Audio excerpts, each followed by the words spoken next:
Hi guys, and welcome to another episode of Japan Explained. In our past few videos, we have gone through various regional train passes offered by various JR group companies. However, there's still one more JR company which we have yet to cover, and that is JR Central.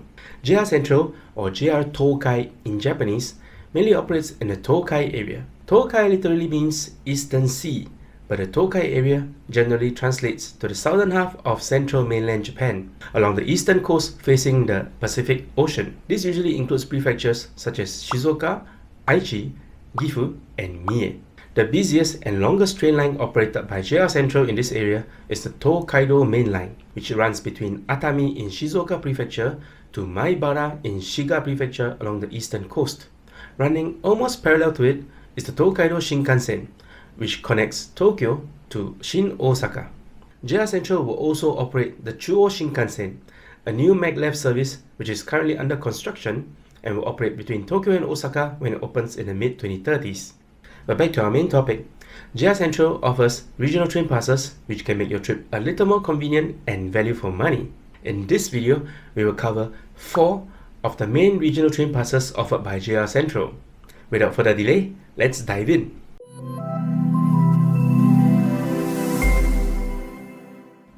The first pass we will talk about is the Takayama Hokuriku Area Tourist Pass. This 5-day pass basically covers an inverted U-shaped route, beginning with the trains which start from Nagoya Station and run northwards through Gifu Prefecture to Toyama Prefecture in the Hokuriku region. The Hokuriku Shinkansen from Toyama to the current terminal station of Tsuruga in Fukui Prefecture, the trains from Tsuruga Station to Osaka City, and finally the JR trains from Osaka City to Kansai Airport. This pass also covers a number of bus routes run by other operators such as the No-Hi Bus, Hokutetsu Bus, Meitetsu Bus, Toyama Chitetsu Bus, Kaetsuno Bus, and Dolphin Traffic. All these buses start and or pass through Shirakawa-go, a mountain village located in northern Gifu. This traditional village showcases a unique building style called Gassho-zukuri and is a UNESCO World Heritage Site. As such, you can consider this pass if you are visiting places like Shirakawa-go or Gokayama from either Nagoya, Kyoto, or Osaka, but want to add additional stops along the way for sightseeing, such as Kanazawa or the various onsen towns along the route. However, if you are going only to Shirakawa-go, there are more direct options which you can consider apart from this pass. Also, it is harder to take advantage of this pass if you are starting and returning to Nagoya, since it is cheaper to go to Shirakawa-go or Toyama from Nagoya than if you were to start and return to Osaka instead. Thus, it is important that you plan your main stops and do a brief cost estimation to see if this pass works out for you. The next pass is the Alpine Takayama Matsumoto Area Tourist Pass. As the name suggests, the usage of this 5-day pass centers around the Alpine route. The Alpine route is a unique route which brings you into the northern Japan Alps by various means of transportation such as buses, trains, and cable cars. This route offers spectacular views and passes through a snow corridor. The Alpine route starts from Shinano Omachi Station in Nagano Prefecture and ends at Toyama Station.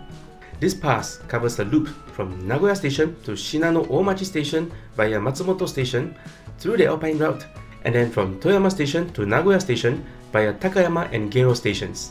The Alpine route is open only between mid-April to end November and is inaccessible in winter.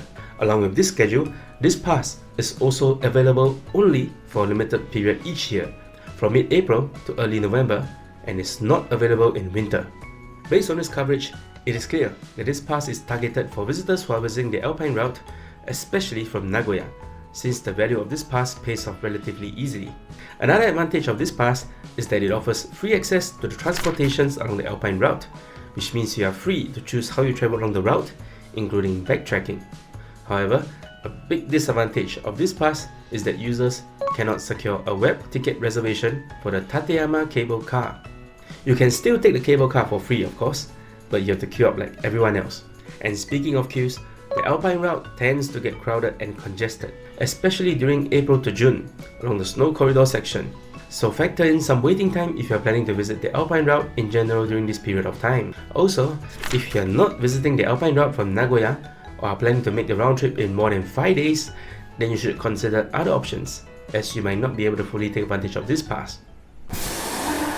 The third pass we will introduce is the Ise Kumano Wakayama Area Tourist Pass. This Friday pass starts from Nagoya Station and basically runs in a loop around the Kii Peninsula, the largest peninsula of mainland Japan. In this peninsula lies the prefectures of Mie, Nara, Wakayama, and Osaka. Some key places along this loop around the Kii Peninsula includes the Ise city of Mie Prefecture and the Kumano region and Mount Koya of Wakayama. The pass coverage ends at Osaka and includes Nara Station to the west. This pass also covers some transportation run by other operators, such as the Ken bus in Ise and Toba area operated by Mie Kotetsu, the Kumano Gobo Nankai bus which brings you to the Kumano shrines, and the Kishigawa line operated by the Wakayama Electric Railway, or commonly known as Tamadensha, the train line with cat station masters. Transportation in the Kii Peninsula generally gets infrequent the more southwards you go, and the trains run along only the coastal cities. However, with planning and preparation on hand, your adventure in the Kii Peninsula can be a soul-cleansing and refreshing trip away from the crowds. There are limited express trains that run in this area which can shorten your travel time. On top of that, this pass allows you to secure tickets for these trains freely and easily, so you can board any train that comes along next and head on to your next destination. A general rule of thumb is that this pass can pay off if you are traveling to the Kumano shrines. However, it is important to take note that if you are visiting the Kumano shrines from the Osaka side, the Friday JR Kansai Wide Area Pass by JR West covers the same train from Osaka to Shingu Station and is cheaper. The main difference though is that the Ise Kumano Wakayama Area Tourist Pass offered by JR Central covers the bus which can bring you to the Kumano shrines, which means you can board and alight freely during the validity period and within the coverage area. In such a scenario, on top of a brief estimation of costs, you will need to consider the following factors. Is this trip to the Kumano shrines the primary objective for these few days? Will you be spending a lot of time in the Kii Peninsula? Or are you just making a side trip to the Kii Peninsula for a few days and have other side trips in the Kansai region in mind? If you are planning to spend time exploring the Kii Peninsula, then the Ise Kumano Wakayama Area Tourist Pass may be for you. The last pass we will cover in this video is the Mt Fuji Shizuoka Area Tourist Pass Mini. As the name implies, this 3-day pass covers the Mt Fuji area as well as the coastal cities in Shizuoka Prefecture, such as Atami, Shizuoka, and Hamamatsu. Apart from covering the Tokaido main line from Atami to Toyohashi Station in the western edge of Aichi Prefecture, the pass covers both JR and a number of non-JR operated buses and train lines in specific areas. For example, the JR Gotemba line and Fuji Kyuko bus lines can bring you to attractions near Mt Fuji, such as Lake Kawaguchi and Gotemba, or you can use the Entetsu line to explore Hamamatsu City. The Izu-Hakone Railway, Izu-Hakone bus, and Tokai bus lines can bring you partially into the Izu Peninsula. You can even take the ferry from Toi Port on the Izu Peninsula to Shimizu Port in Shizuoka City and explore the port using Shizutetsu bus lines as part of the coverage of this pass. This pass is a little hard to recommend since it is the only pass among the four which does not cover a major city with a major airport. As such, the cost of using this pass is not as simple as the price of the pass, but also includes the cost of the transportation needed to get you into the coverage area. On top of that, if you are visiting only the Mt Fuji area, then there are better options to consider. However, if you are planning to explore the cities of Shizuoka Prefecture on top of visiting the Mt Fuji area, then this pass can pay off. You will have to do a cost estimation first though, so make sure you have a rough idea of which places you want to drop by. And these are the 4 regional train passes offered by JR Central. All 4 of these passes cover rather specific areas in central Japan and cater to tourists with relatively specific plans. As such, if you fall within these categories, you should consider using these train passes to make your trip easier and more value for money. These passes can be purchased from authorized third parties, on the JR West train reservation website, or directly at most JR Central ticket offices in Japan. This is one unique scenario where train passes can be collected from certain stations outside the coverage area, so check the list of pickup stations on the official website before you make the purchase. On top of that, it is important to ensure that you can use the pass during the period of time that you want. This advice is specifically for the Alpine Takayama Matsumoto Area Tourist Pass. Many of the attractions in the area covered by these passes are located considerably apart from each other or from major transport nodes. For example, the sacred Kumano shrines are located about an hour by bus from Shingu Station, which itself is more than 3 hours away from Nagoya by limited express trains. The village of Shirakawa-go is a 50 minutes bus ride away from Takayama station, which itself is 2.5 hours away from Nagoya. So if you're planning to visit these areas, a possible source of stress can be infrequent or long journeys. However, these 4 regional train passes offer freedom for you to take any train that comes along next, including the faster but more costly limited express trains.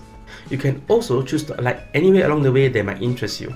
Since many of these places in each coverage area are less popular with foreign tourists, you might find yourself discovering a different side to Japan that you never thought you knew. And this is the end of this episode of Japan Explained. You can find more information about train passes offered by JR Central by checking out the links in the video description below. If you found this video interesting or useful, drop a like or leave a comment to show some love for this series. With that, see you in the next episode of Japan Explained. Dewa, mata ne!